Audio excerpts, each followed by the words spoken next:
ngày ní trong trung tình nắng bong chỉ lực tị bay á để nhung tranh hướng vẽ con chuột nắng phăng răng à lỡ là chắc là năm mấy bong bong khá to mà đọ phăng răng tế là cái tha tinh khăn độ al thao vợ mình phăng răng ngày ní nhung trong bạc ca tha mà tóc nhung ní ha còn tờ phăng răng cứ ắt khom pi hồi chiêng ban này nè bong bong thôi nhỉ mà ấp nâng á vô từ tục đạo thầm thờ gây bong bong đời xa ta tục sập bát như chởn này còn nó phăng răng ra phăng mền tên tai mà đong trong bà sân chỉ bong bong ban khơi video này hao chơi mà đọ phăng á buổi phăng bong chởn này bà sân chỉ bong bong tháng khai tinh khăn đô miên tụm độc chất trà bong anh chơi từ mờ kia thì mùi bao nhom bán nào vậy đây sầm khán khăn đô nhôm cứ tha và cô sao cứ một cô phăng răng nè bong bong mơ chạy style nhé phăng răng nhôm tranh tăngពីngàyទី12ខែសីហាឥឡូវឡើងចិត្តកន្លះឆ្នាំហើយបងខ្លះអត់តបានមកដកផ្លាំងរឹងទេអញ្ចឹងបងបែកបារម្ភមេបកគោសោគឺបកគោផ្លាំងរឹងជូនបងហើយមានតែភ្ញៀវគាត់មិនមែនថាទិញខុនដូអត់បានផ្លាំងទេណាមានតែចេញផ្លាំងហើយភ្ញៀវអត់មកដកយកផ្លាំងនេះខុនដូ Al Tower តែងតែផ្ដល់ទំនុកចិត្តឲ្យបងអតិថិជនទាំងអស់គាត់ទិញដោយគ្មានការព្រួយបារម្ភឡើយបងប្អូនមិនបាច់បារម្ភទេបងប្អូនហើយបងប្អូនទុកចិត្តជឿជាក់មកពាក់ព័ន្ធជាមួយនឹងគុណភាព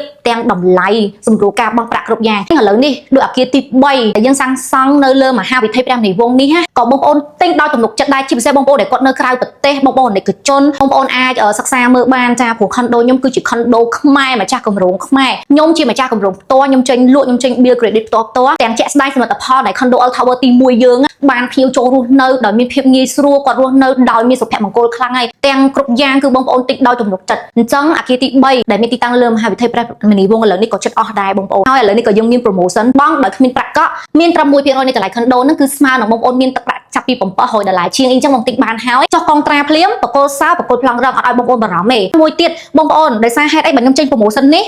គឺចិត្តផុតហើយដោយសារតែយើងលក់អស់ unit condo និយាយទៅយើងលក់ប្រហើយបន្ទប់ហ្មងអស់ហើយគម្រោងមនីវងដែលយើងចេញលក់រាល់ថ្ងៃនេះគឺខ្ញុំលក់តែប្រហែលដូចថាដាច់ខែដែរអញ្ចឹងលក់មកចុងខែនេះអស់គឺអស់ហើយថ្ងៃនេះគឺខ្ញុំមកសេរីបានត្រូវឲ្យខាងបុគ្គលិកគាត់ត្រូវ